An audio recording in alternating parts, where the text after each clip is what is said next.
The EU has struck a momentous deal with Britain on its divorce terms from the bloc. I'm joined by Dan Dombey, our Brexit news editor. Dan, how big a moment is this in the Brexit negotiations? It's a huge moment, to be honest. Theresa May's government, and certainly the Prime Minister herself, the single biggest objective they have, the task that takes up almost all of their time and bandwidth, is to get a Brexit deal. And what happened today was a necessary condition of that.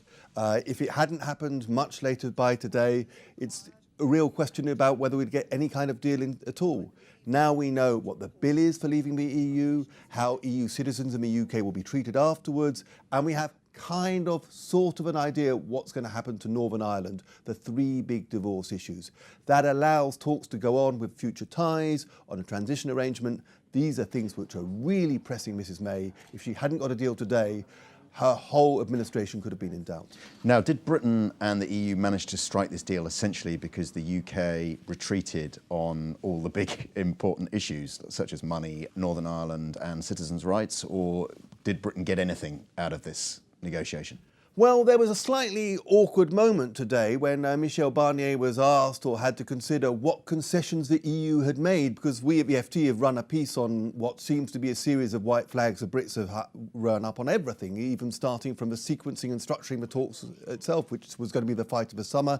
And Britain gave up on that issue at the very beginning of the negotiations on day one, on hour one. Barnier furrowed his brow, thought a little bit and said, well, we're not necessarily going to fine the UK for the cost of moving agencies like the banking agencies and the medicines agencies out of London. One area which they would also say is that they've managed to structure some of the payments to the EU. Nevertheless, since we're talking about 40 to 60 billion in net terms, small a is a relative term.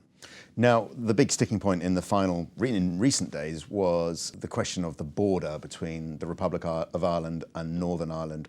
What was the compromise that was agreed in Brussels this morning, and how will that play out in the years ahead, do you think?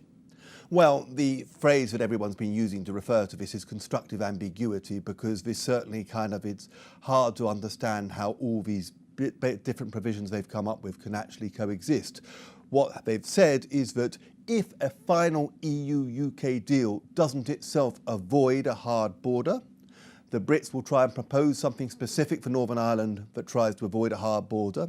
And if they aren't able to do something like that in a way that is accepted, then the fallback will be that the whole of the UK will be in a regulatory alignment with the rules of the EU's customs union and single market, insofar as you need to keep things like cross-border trade going. What does that mean? Does that mean that the whole of the UK will be in regulatory alignment with the customs union and the single market? The British government says no. What does alignment mean? Does alignment mean being in complete lockstep with the EU's rules? That's what Dublin believes it to mean. Or does it mean you have some sort of approximation? Very unclear what it actually means. But one thing is clear, this is in the text. The EU has a very rigorous understanding of this text.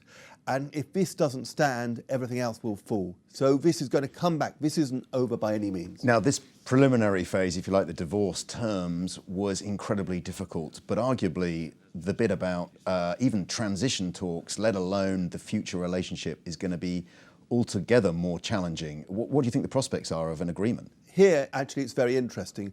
The EU has issued today guidelines on those transition talks and indeed on talks about a future relationship. And those go in two separate ways. The question of a future agreement, however, is a bigger and more important one and a less certain one. Michel Barnier said today that what's on offer for Britain is a Canada-style deal. So that's mainly a goods deal with a bit of services thrown in. That may have big implications for Britain's services-based economy, but also how much time are you going to have to negotiate anything substantive at all? That looks like a more leisurely process. That means that we may get a mirror agreement, a slighter agreement, an aspirational agreement, which finally means that we're going to be waiting a long time for a real trade agreement. We may be leaving the EU on the 29th of March 2019 with only really a bit of a guess about where we're finally headed.